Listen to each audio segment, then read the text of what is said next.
Welcome. Today what I'd like to do is show you how to differentiate some functions. So there's going to be three rules we're going to go over today. The first one is the power rule. Then we're going to talk about the chain rule. And lastly, we'll go over the product rule. Now these are all rules that are going to help us find the derivative for given functions. Now there are going to be some certain steps that we need to go through, and I'm going to work through those step by step with you to make sure you understand completely what we're doing. So to understand the power rule, here's what it states. It says if a function f of x, which is equal to a number raised to a variable, x to the n, then the derivative, f of x, is going to equal your n times x raised to the n minus 1 power. So pretty much what we're going to be doing is we're going to be taking our exponents, we're going to be multiplying it by our coefficient, and then we're going to be subtracting 1 from our exponent. So let's take a look and see how this would work for our first problem. So if I take a negative 1/4 and I'm going to multiply it by my exponent, which would be 4, that's going to leave me with a negative 1. So I'll say f inverse, the derivative of fx. So again, like I said, I take my number and I'm going to bring it down in front. I'm going to multiply that by its coefficient. So negative 1/4 times 4 is negative 1. And then I subtract 1 from my variable. So 4 minus 1 will give me 3.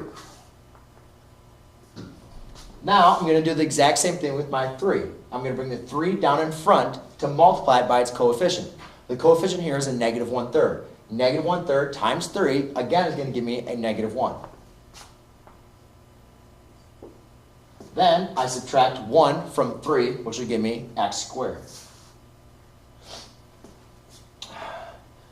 Again, we're going to follow the same rule. I have a 2 now, so the 2 multiplied by the 3 is going to leave me with 6.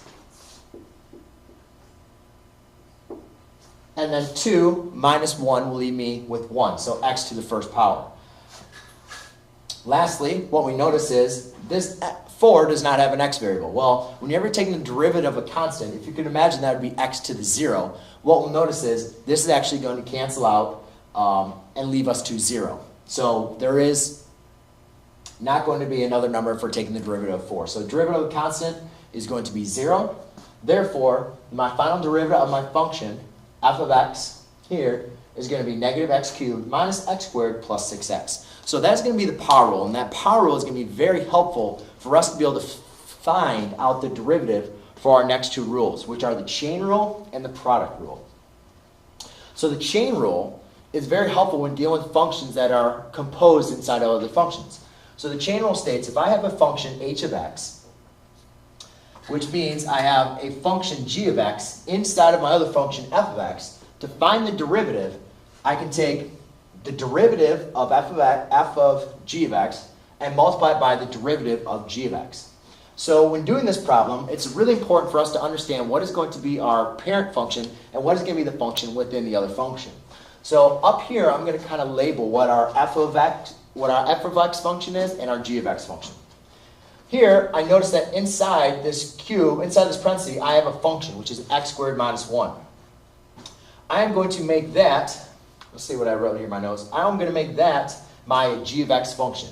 So I'll write g of x equals x squared minus 1. Now remember, the way that we wrote it is g of x is going to be our function inside of our other function. So what other function is contained? If I was going to kind of contain this to a g of x, what would be the outside function? And you could say our f of x function is then going to contain x cubed. Now, part of this rule has us finding the derivatives of our f of x function and finding the derivative of our g of x function. So it's going to be helpful for us to know what the derivative of g of x is and the derivative of f of x. Now, fortunately, what I can do is I can use our power rule, which we just spoke about, to help us find the derivative of these two functions. So the derivative of g of x, by using the power rule, I can bring down the 2 in front, multiply by its coefficient, which is 1, and then subtract 1 from 2. So I'll be left with 2x. To take the derivative of negative 1, since it's a constant, it becomes 0. Now finding the derivative of f of x, I'll bring the 3 down in front, Subtract 1 from 3 gives me x squared. So now that I have my f of x function, my g of x function, and I've just found out the two derivatives, now what I can use is I can plug them in by using the chain rule in for this function. So the derivative of h of x is going to be my derivative of, or g of x into the derivative of the f of x function.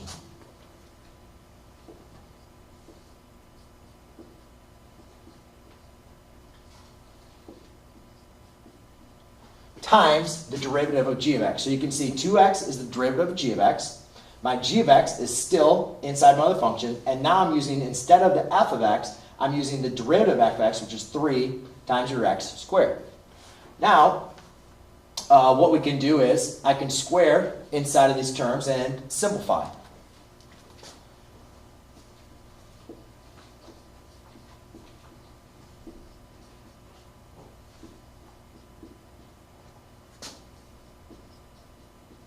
So all I did was square my x squared minus 1 terms. And then now I can multiply by 3 and multiply by the 2x for the distributive property, and I will obtain the derivative of h of x.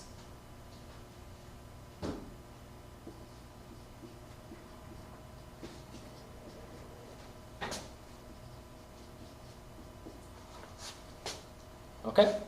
So that's how you obtain using the chain rule. Last one, the product rule. So for the product rule, it's very similar to the chain rule.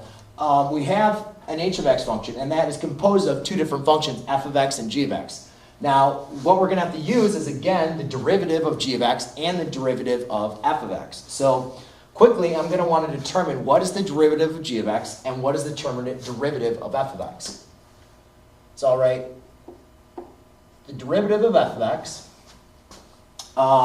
So what I can have is, let's see how I label them. I said this was my f of x, and I said this function was my g of x. So the derivative of f of x, well actually let me just write what f of x is. So that's x squared minus 1. Therefore the derivative of f of x, again by using our power rule, I bring the 2 down, subtract from 1, which is leave me 1. My g of x function is going to be x cubed plus x. Therefore, the derivative of g of x, I'm going to bring the 3 down, which will bring me 3, subtract 1 from 3, which will give me x squared, and then here we have an x raised to the first power, so if I bring that down, it's still going to give me a 1x, and subtract 1 from 1 is going to give me 0. So I really have was x raised to the 0 power, which leaves me 1. Okay, so now what the product rule states is when you have the product of two functions, you take your first function, multiply it by the derivative of your second function, and then add it to the derivative of your first function, multiplied by your second function. So what we're simply going to do is just take our functions and then just put them into the formula. So h prime of x is going to be square minus 1.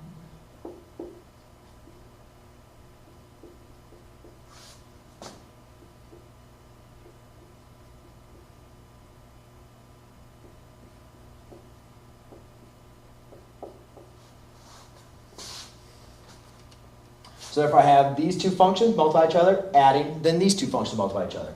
Now, I need to expand these out. So what I obtain is 3x to the 4th plus x squared